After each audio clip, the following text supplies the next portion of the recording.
Welcome to Entanglement Radio, transcendent talk for the conscious mind. Join us for inspiring conversations with visionaries in spiritual science, new thought, and conscious healing. Explore the potential and infinite possibilities of what it means to be human with some of the best guests in radio. At Entanglement Radio, it is all connected.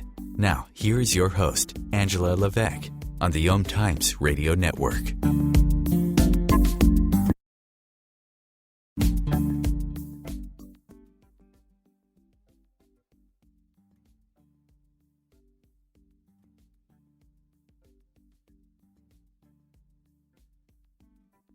And we have my dear friend and reoccurring guest co-host, Suzanne Michelle, on the program today.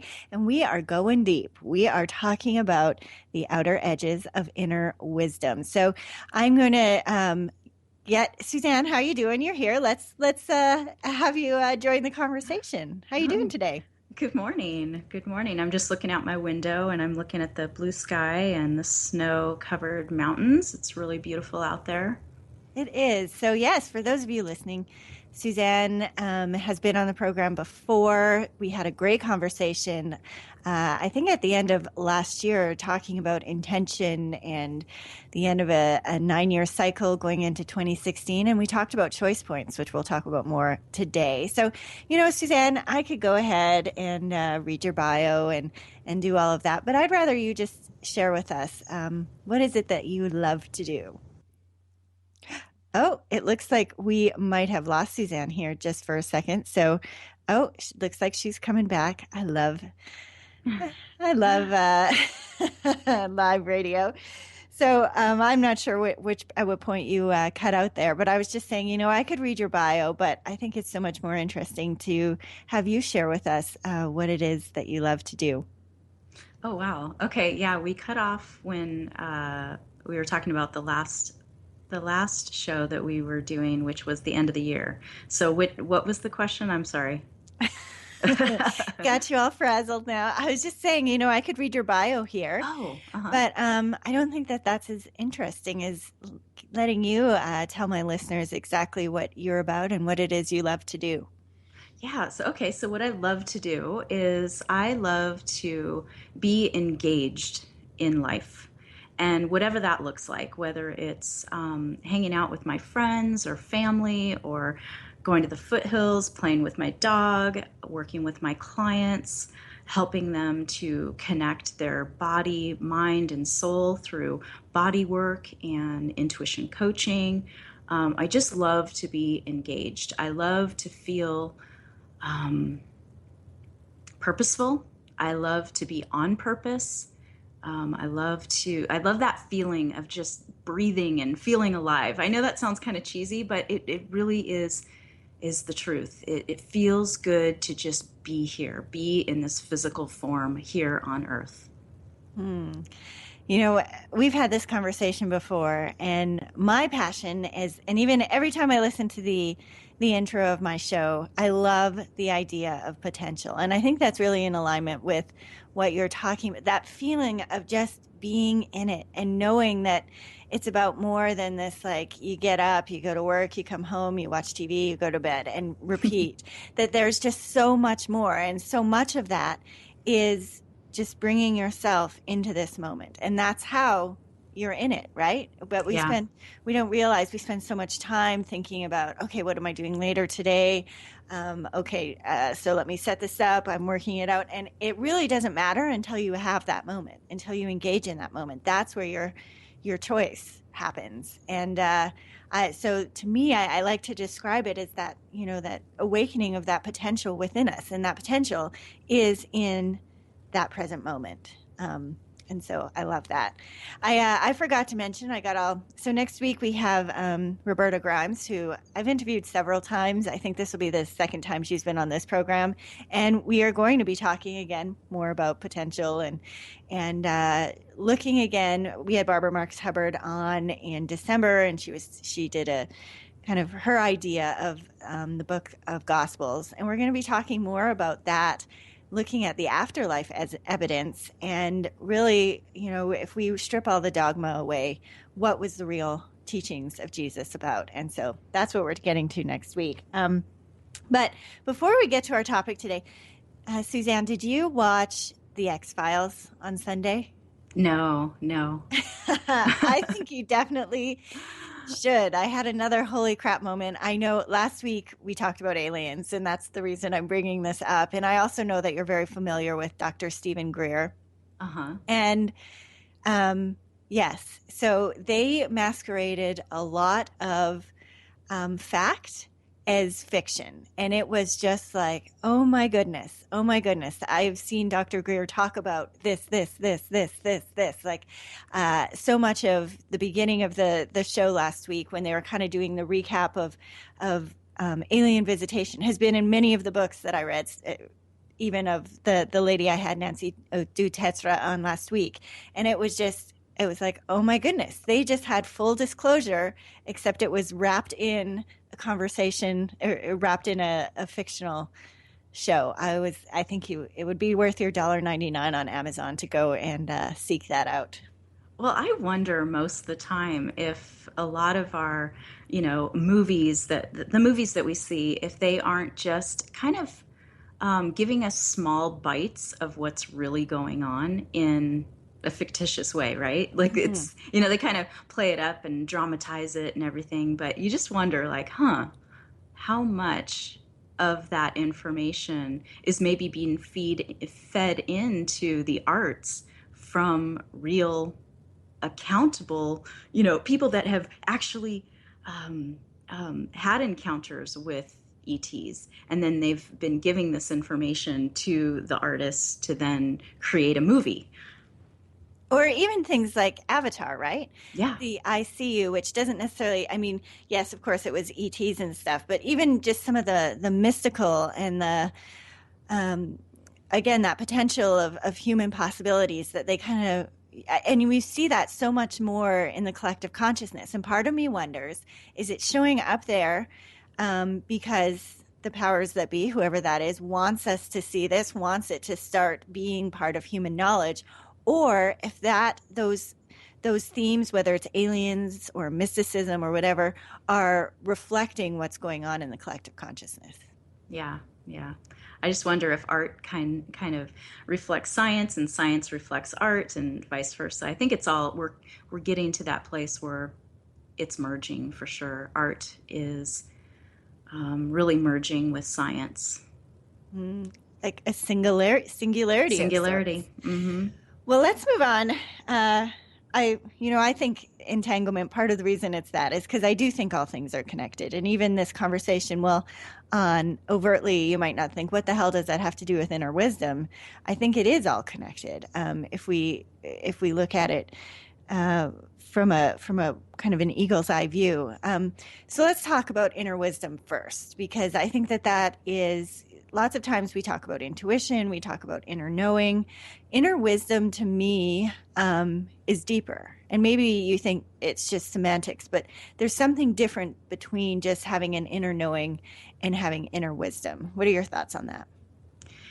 Just prior to this question that you're asking, when you used the word possibility, I get this like pop in my awareness of like all these possibilities. And it's almost like this expansive, all-knowing, all-including wholeness.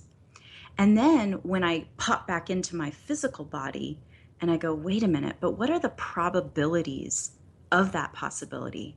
And so the probabilities are kind of my limited inner wisdom.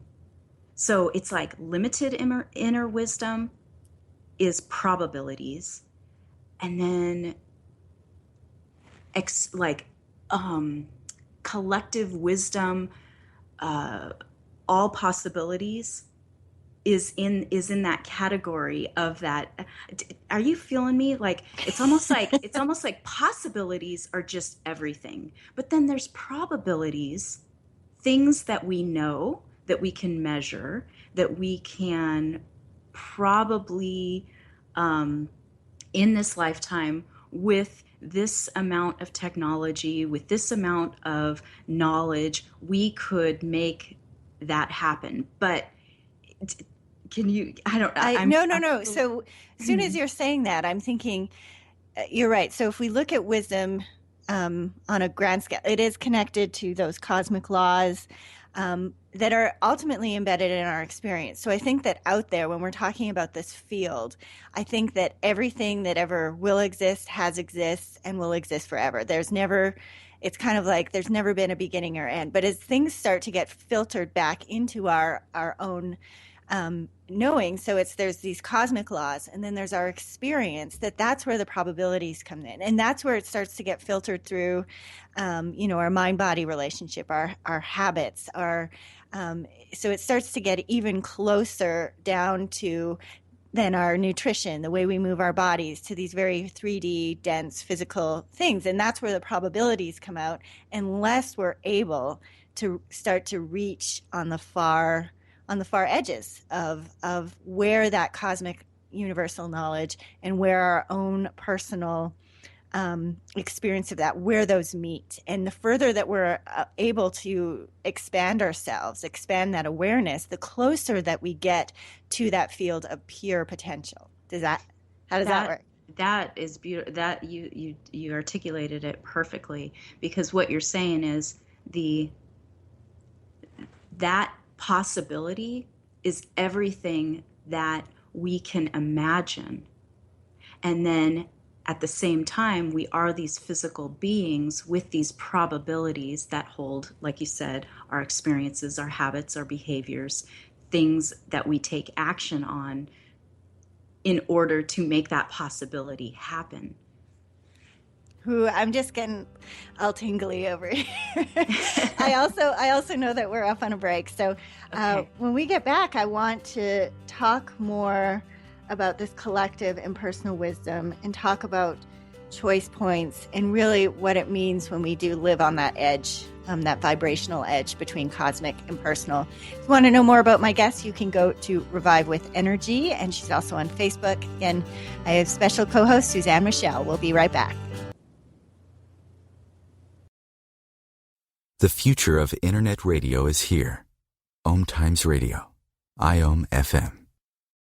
Host your show on IOM FM, the radio network of OMTimes Media, one of the more recognized brand names in the conscious community, and is backed by the extensive marketing reach of OMTimes. Hosting a show on IOM FM immediately connects you with our extensive dedicated community.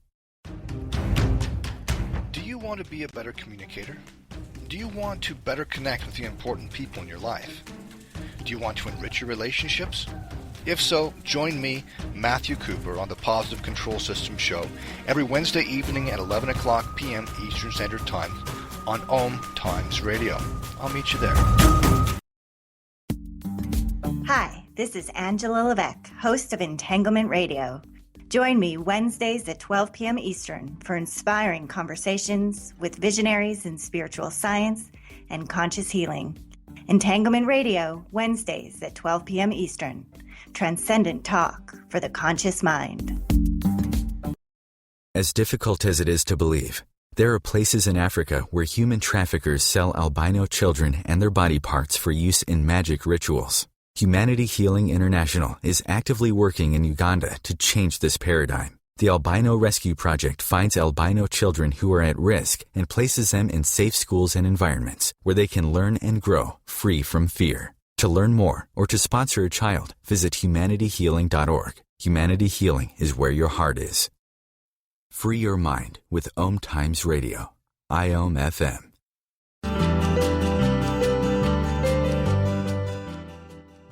All right, we are back, and you're listening to Entanglement Radio with Angela Levesque, as well as guest co-host Suzanne Michelle, and you are listening to the OMTimes Radio Network. Well, today, if you're just joining us, we are talking about being on those outer edges of our inner wisdom. And before the break, I was having some aha moments with you.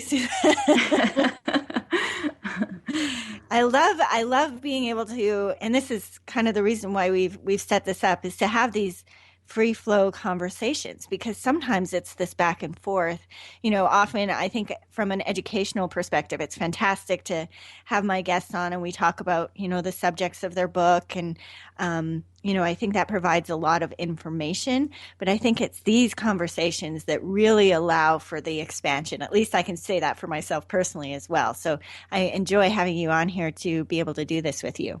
Yeah, and I feel the same way because in these conversations, I don't know what's going to pop into my awareness and come out my mouth.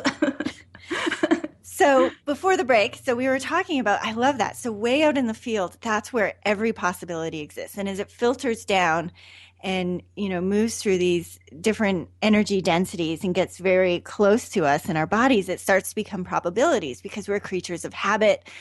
We eat the same things. We often move our bodies the same way. So when we talk about shifting that, so shifting those probabilities, what, from your perspective, what do you think is the most profound thing that somebody can do to start shifting the way making different probabilities accessible to you? I would say becoming more in relationship with reaction and response in my body. So what that means is, how do I respond to something and how do I react to something? Because when I react to anything any bit of information that is coming into my awareness, when I react, I'm usually coming from an instinct. I'm coming from pattern recognition, things in my past experiences, compared to when I respond to that bit of information, I'm coming from a place of wonderment and curiosity and new thought and new perception, new perspective.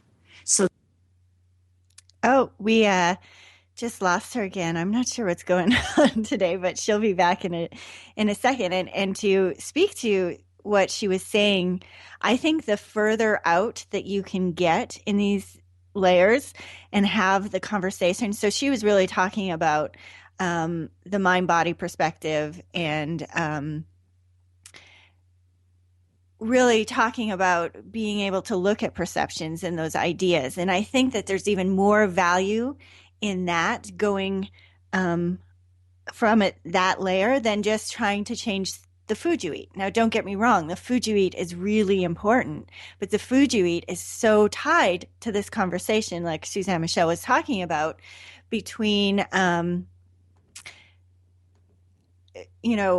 perceptions and our ideas. So that's why I used to, when I first started doing the work that I did it at the level of the health coach.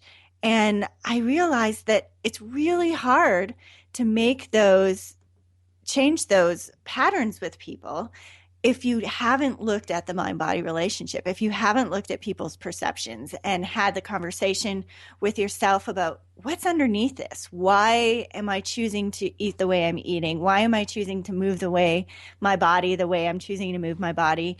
And I think that as you can move further out from those different layers of energy and get to that mind-body relationship, like Suzanne was talking about, understanding the perceptions, understanding your worldview, that becomes, it becomes easier to switch some of those other levels of consciousness around food, consciousness around exercise. Suzanne? Yes. We have you back, but don't worry, I'm great at filling in. But I was talking about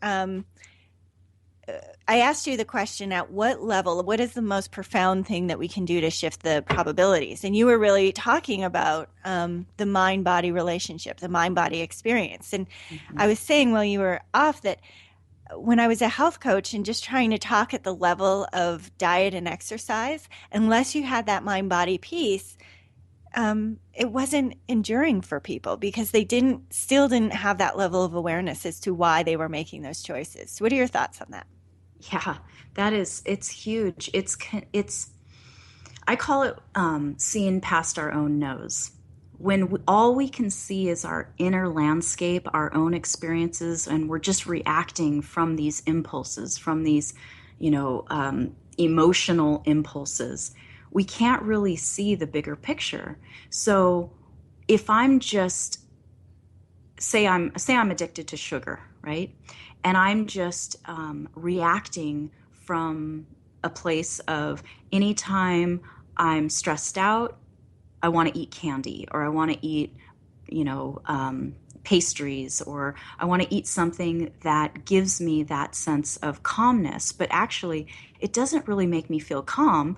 It just, for the moment, satisfies some kind of something. I don't know what that is. I'm not really addicted to sugar anymore, but I'm trying to remember how that felt. But it's just it's a reactionary experience versus what's going on with me right now? I'm stressed out. What's going on? It's asking bigger questions. And so responding is when we're asking bigger questions of ourselves, which gives us the experience of integrating our body, mind, and spirit. I love that. I wanted to ask you too.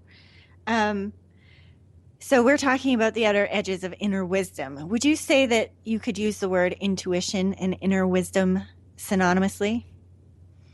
I used to, but I've been really exploring that, because inner wisdom sometimes is still limited.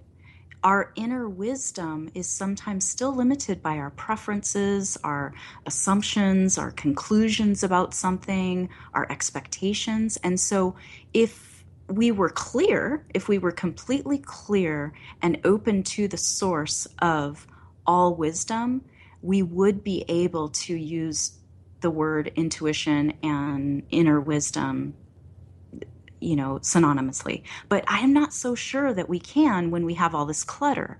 So yes, we use it in a concept way, like we use those two words interchangeably in concept. Yes, intuition would be your inner teacher, your inner wisdom, but it's not all knowing.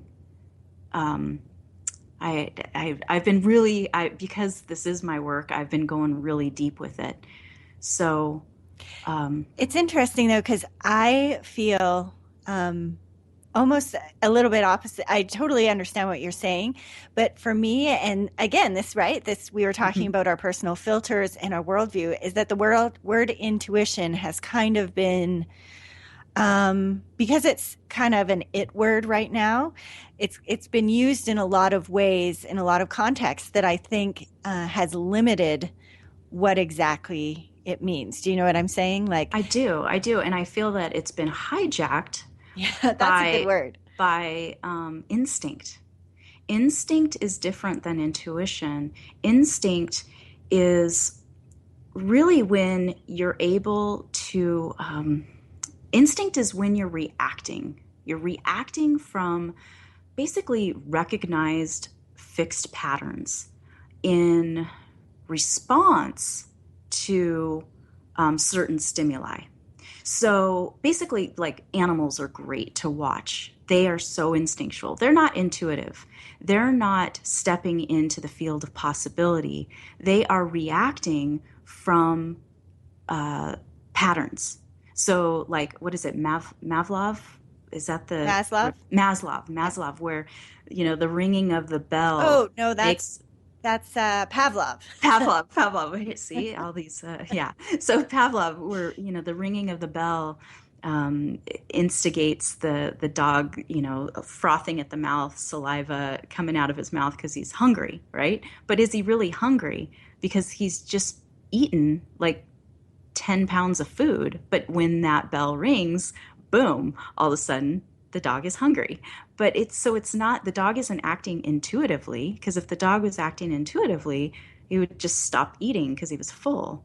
But because he's acting instinctually, that trigger, that stimuli is activating that dog to react. So I'm not so sure. I really do feel that intuition, in our kind of mainstream way of thinking about it, has been hijacked by our instinct, because this is what happens. I have, in the community that I'm involved with, so many people say, oh, my intuition says this person is good or bad, or this is right or wrong. And it's like, well, I'm not really sure that it's intuition or if it's instinct that you had an experience with a certain type of person that maybe reminds you of this person. So you're labeling them good or bad.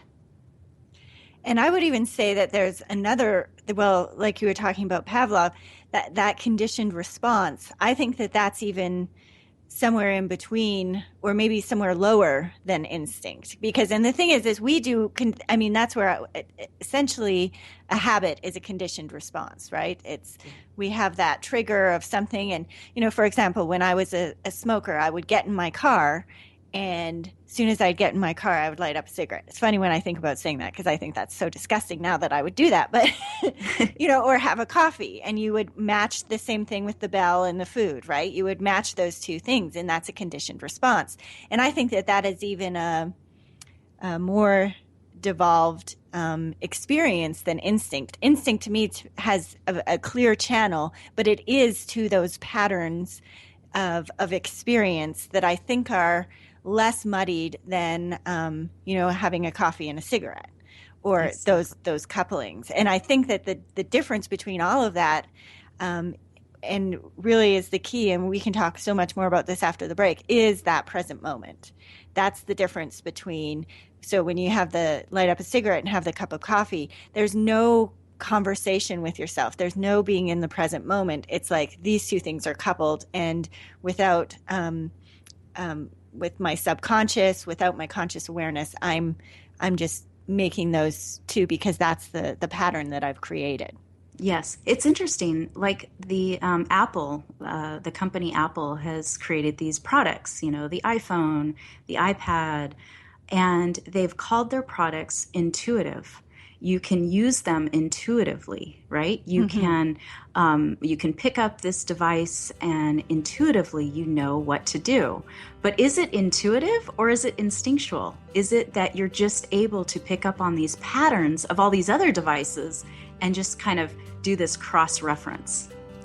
Cross-reference. I like it. So when we get back, I want to talk about the present moment and moving beyond our choice points. So we'll do that with Suzanne Michelle here on Entanglement Radio. We'll be right back.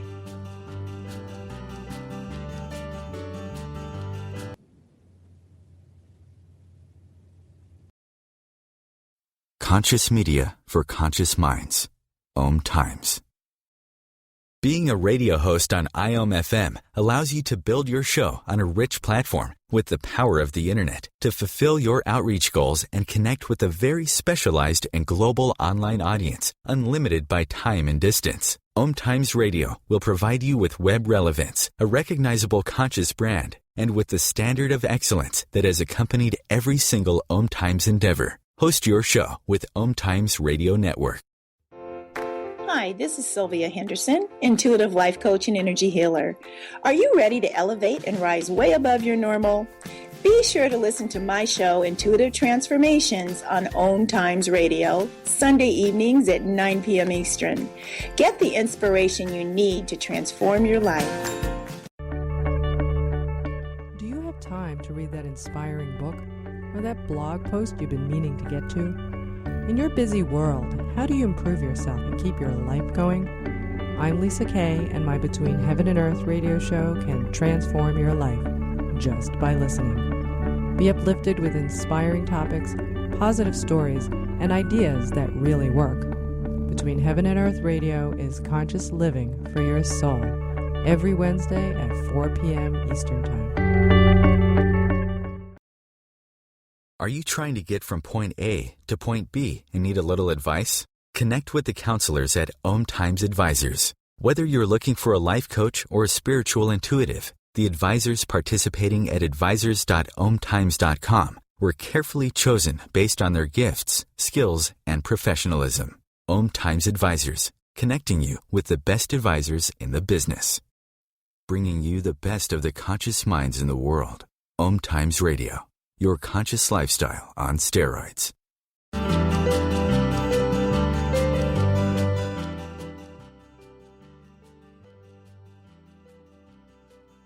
with Angela Levesque right here on the OMTimes Radio Network. I have my special guest co-host on today, Suzanne Michelle, and we are diving deep into intuition. And so it occurred to me, it was funny, Suzanne, I don't know if you were listening to any of the ads during the break, and I think I heard the word intuitive or intuition or some derivative of it, I think 3 times.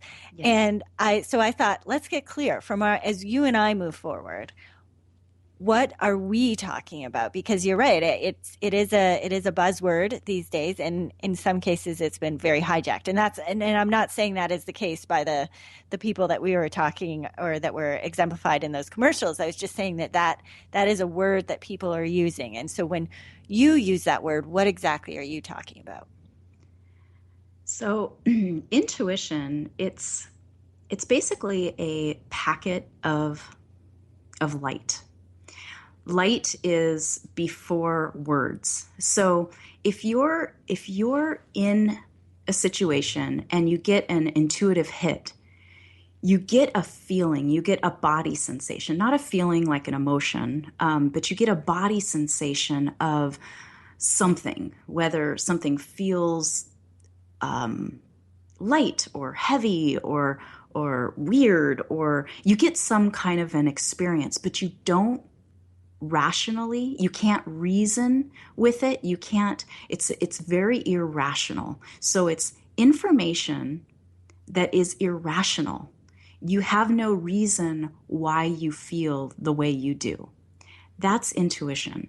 And when it's interesting because when I first, just kind of came out of the closet and was like, okay, I'm an intuition coach. And I had some business advisors saying, no, you're an intuitive. You need to, market yourself as an intuitive. And I was like, well, but everyone's an intuitive. Everyone is their own intuitive. I want to help people to clear out the clutter of their responses or reactions so that they can be a clear vessel for those intuitions, for that irrational information to come into their awareness so that they can act on it and feel confident to act on it. So when I love that there's so much information out there because it's only helping me And I got to say that I just totally enjoy that she just referred to intuition as a packet of light, because I've never actually thought, although that's in alignment with my idea of what intuition is and where it comes from, I've never much thought about it as a packet of light, because it really, I connect with it on a level that it is somehow delivered to us, and yet it's something we also kind of need to open up the package. So I think it's part of it is that we have it come to us, and then we need to connect with that information. It's not just something that just comes to us. We there has to be a connection on our part. And so I absolutely love this idea of the packet of light. When I talk about what intuition is to me, it is, as we talked earlier in the show about these outer boundaries between our, all the possibilities between that field. It's being able to connect with that field. And yes, of course, we want to be as clear a vessel as possible, but it is being able to dip into that field and understand, like I said before, that all information that ever was, ever will be, that is in here right now. And so intuition, from my perspective, is being able to pull that information from that field. So, but Suzanne, I just love that idea of packet of light. Like that is just, it's kind of, I just think about this little present. And that's funny, right? Because it has to happen in the present moment, which is... Yeah. And it's all present moment. It's present moment.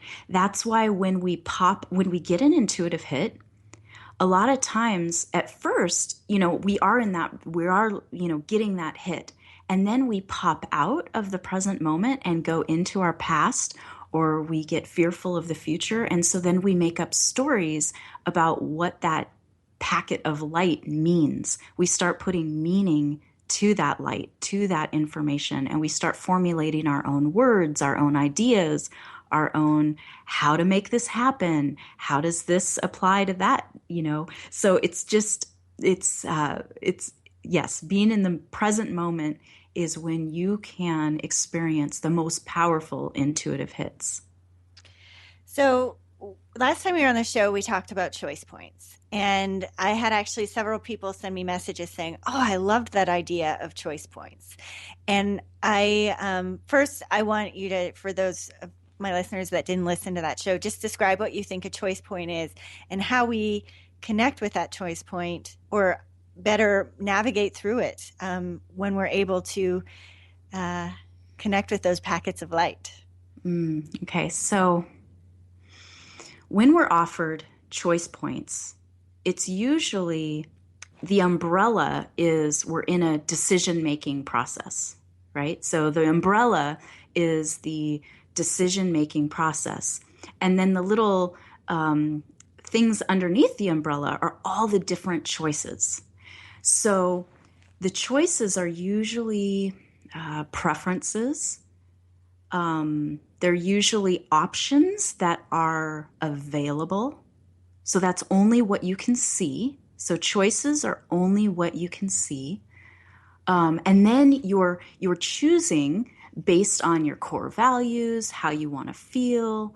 But a lot of times, some people, they don't really know what their core values are, or they don't really know what their preferences are.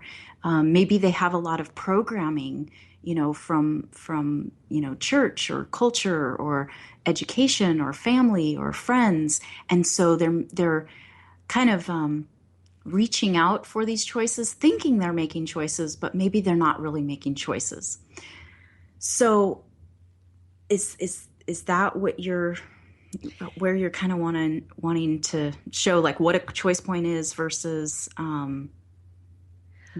well, I think about you talked about these packets of light being irrational information, and so often when we're faced with a choice, people take out their spreadsheets and they create a pro con. It's a very rational decision and they think that, that is the best way. And I always say life should be a balance of prudence and awareness. So yes, if you're inclined to make a pro con spreadsheet, do that. But I think that there is so much more from a soul level, from a soul lesson contract point of view, that when we engage our intuition, or when we put out our feelers into that, what I call, the field of consciousness, that helps us make choices from a much deeper place, that I think helps propel us through self-growth and discovery and all of those beautiful things,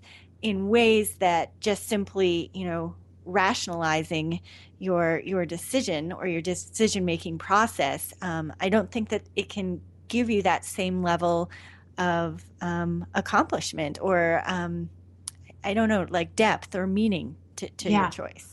Yeah, and you talk about these spreadsheets. So in the Intuitive Hits series, it's a 7-day immersion that I take a person through the intuitive hit from inspiration all the way down to manifestation.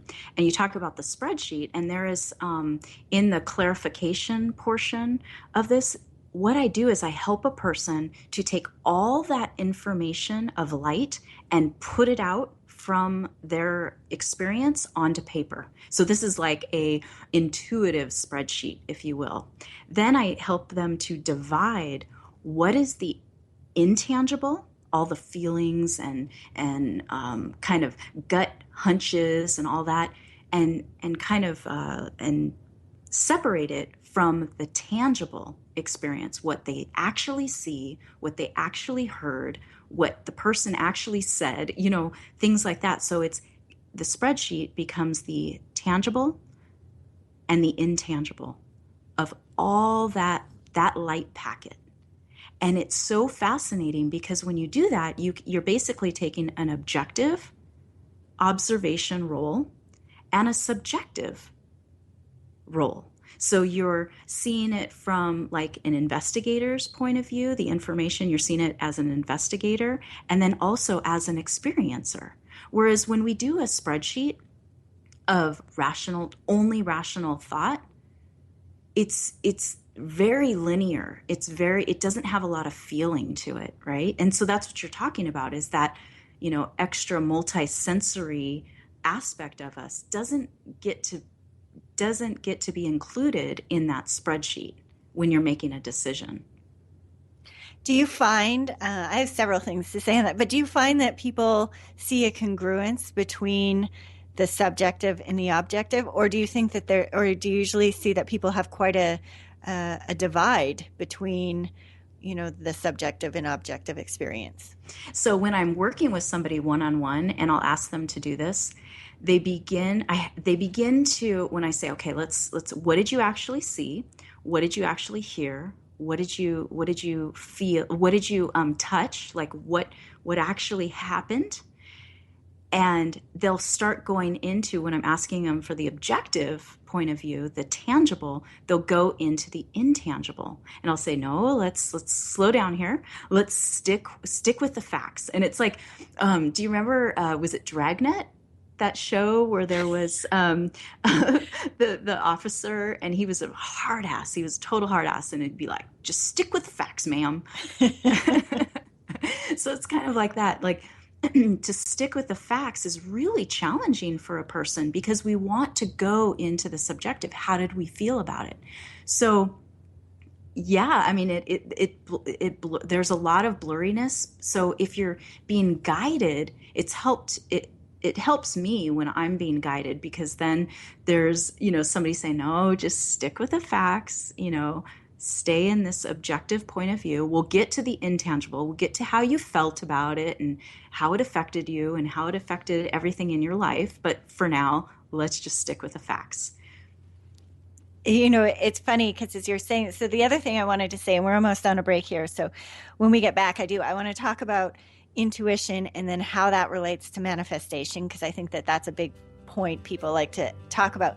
But also I want to talk about when we just say objective, when we just say quantifiable, and we have to have a linear path from A to B, it prevents us, those probabilities become much more limited, and we need to be able to take those quantum leaps. So I want to talk a little bit about that too when we return here with special guest host Suzanne Michelle. You're listening to Entanglement Radio. We'll be right back.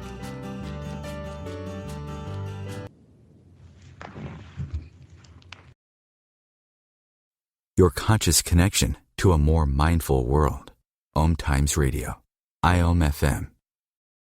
Host your show on IOM-FM, the radio network of OMTimes Media, one of the more recognized brand names in the conscious community, and is backed by the extensive marketing reach of OMTimes. Hosting a show on IOM-FM immediately connects you with our extensive dedicated community. Matt Connerton here. Join Jen Coffey and I twice a week for Matt Connerton Unleashed, a political talk show that's a little different than what you're used to. No liberal or conservative agenda here, just an honest dialogue about truth and how things really work in the world of politics. Matt Connerton Unleashed, every Tuesday and Thursday night at 11 p.m. Eastern on OMTimes Radio. Hi everyone, this is Shay Parker, the host of Best of the Best, which airs live right here on IOM Radio every Tuesday night at 8 p.m. Eastern and 5 p.m. Pacific. I'm super excited to bring you expert guest hosts, spiritual discussions, free psychic readings, and so much more. I can promise that you will not want to miss this one-of-a-kind, fun, yet touching, down-to-earth show. Join us every Tuesday night at 8 p.m. Eastern, 9 p.m. Pacific on OTR-FM. This is Shay Parker, and I can't wait to see you there. Have you ever wondered how to change your love paradigm? The secret key is finding a love partnership, not just a regular connection. How do you find these? Through conscious relationships. Ascending Hearts Dating is a dating site for people like you that believes in second chances and a different type of spiritual connection. Try Ascending Hearts for free today at ascendinghearts.com and change your love paradigm. Ascending Hearts, the premier dating community for the spiritually awake. Free your mind. Expand your soul. OMTimes Radio. IOM-FM.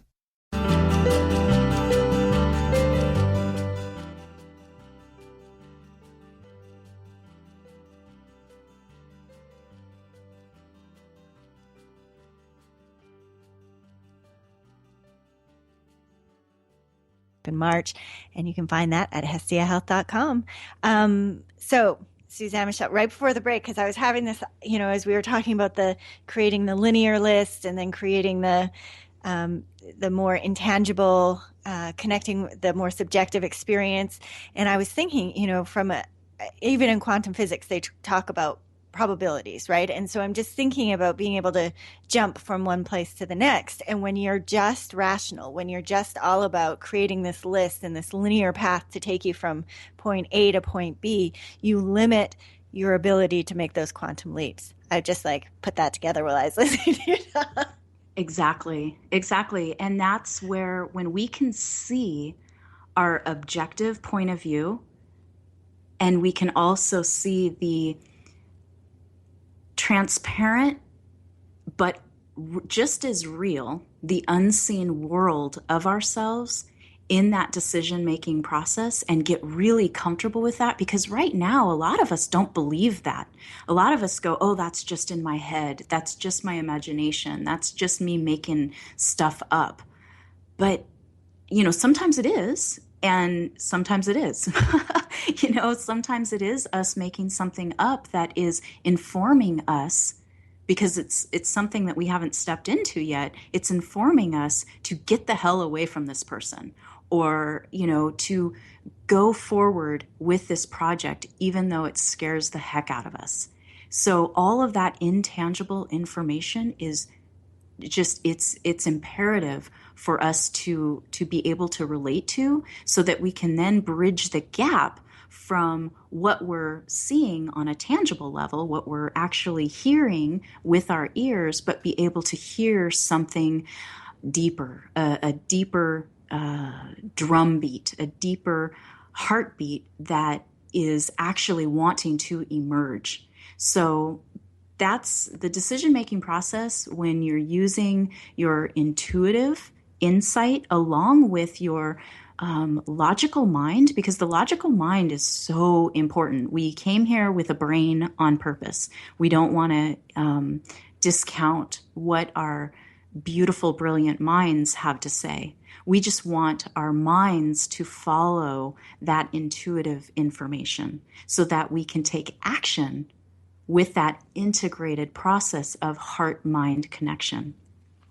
Absolutely. And another thing that I was thinking is that I was seeing as you're describing this, and I was thinking about that, those outer edges where our inner wisdom connects with the cosmic wisdom. And I was just thinking about when we just move and look, especially when we're going to talk about manifestation in just a second here, when we try and carry all of the baggage of self-doubt and worldview and all of those filters we've created, and if we try and drag that along, I kept seeing this heavy sack of stuff that collects in our logical linear mind.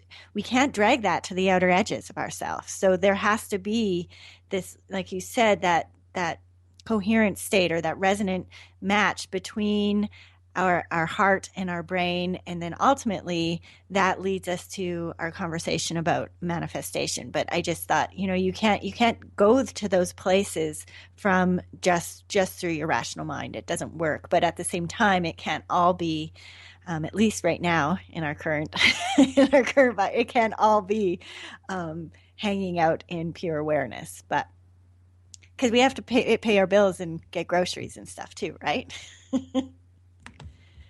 Well,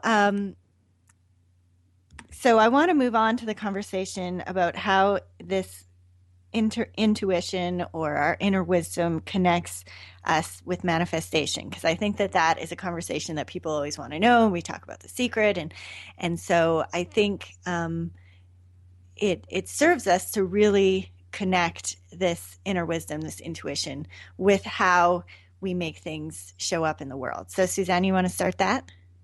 Yeah, was there a drop off on the call? Am I here still? Yes, you're still here. You're still here. Okay. So so you're asking us to, let's see, how do we bridge the gap between an intuitive hit and then take it to manifestation, right? Yes.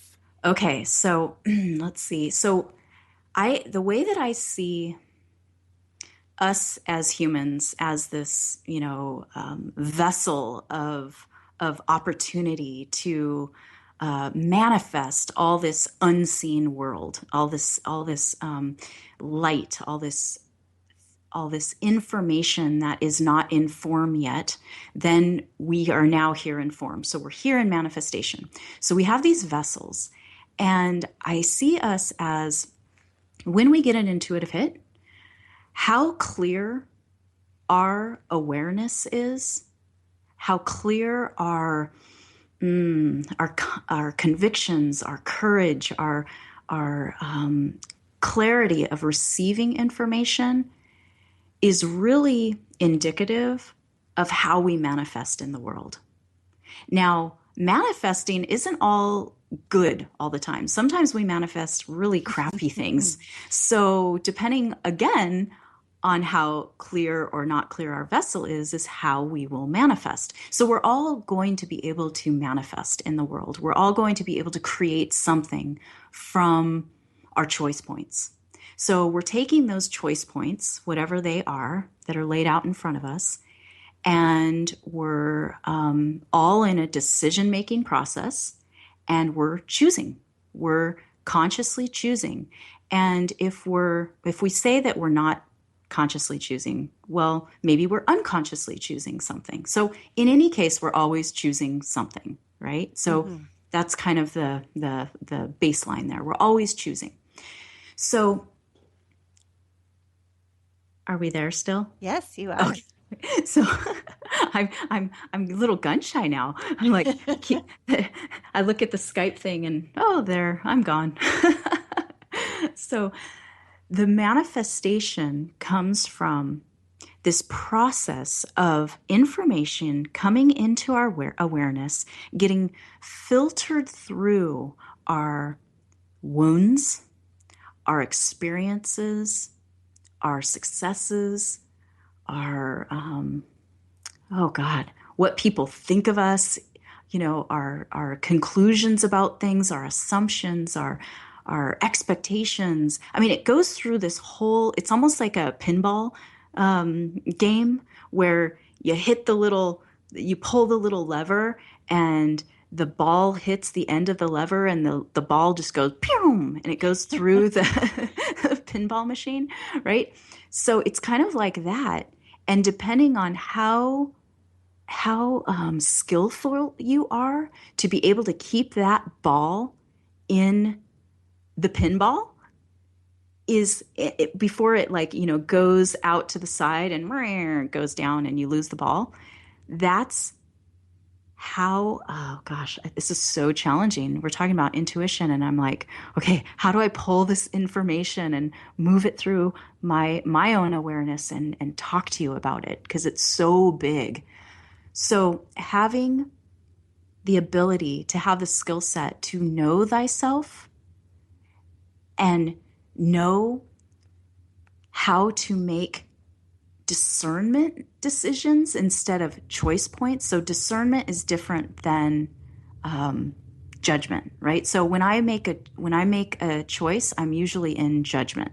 Okay, now I'm getting into teaching. Okay, this is going to go way deep, and I don't want to do that. So, well, so I like to think of it again, going back to that conversation about expanding our field of awareness, so that information is really close to the information of the cosmic wisdom. And as we create not only a coherence between our heart and mind, as we talked about last segment, and then we make a resonant match between that which is in, that information that came to us as that light packet, as we create that resonant match with that cosmic wisdom, that's when we start to see things show up in our space. And like you said, sometimes we manifest things that necessarily are not positive, and that's because we are creating this vibrational match with whatever that is. And I like this idea, you've talked to me about it before, that manifestation is inspiration in form. So that those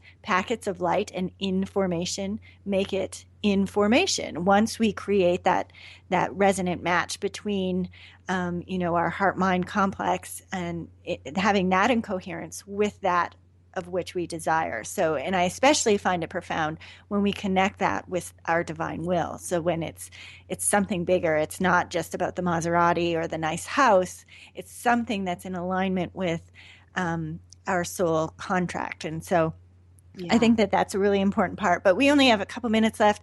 I want to give you the opportunity of tell people about the Intuitive Hit series and how they can get a hold of you and all that good stuff, because I've really enjoyed having you on today. Oh, thank you. Thanks.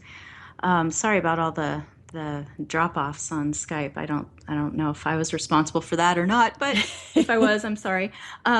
So you can find me at revivewithtenergy.com, and I do have an intuitive hit series, and it helps a person helps you take your intuitive hit from that inspiration all the way to manifestation.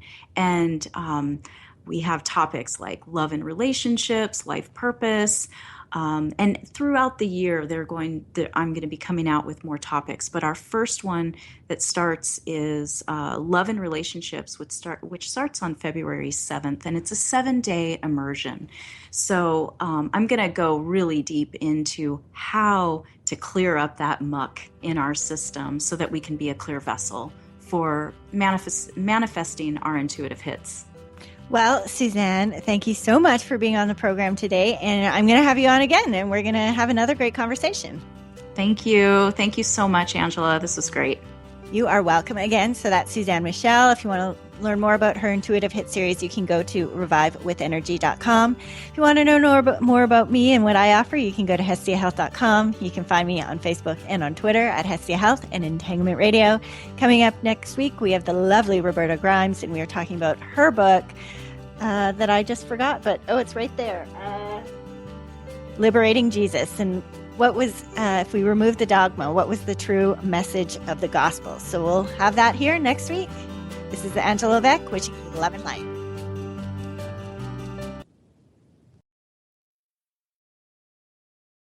The future of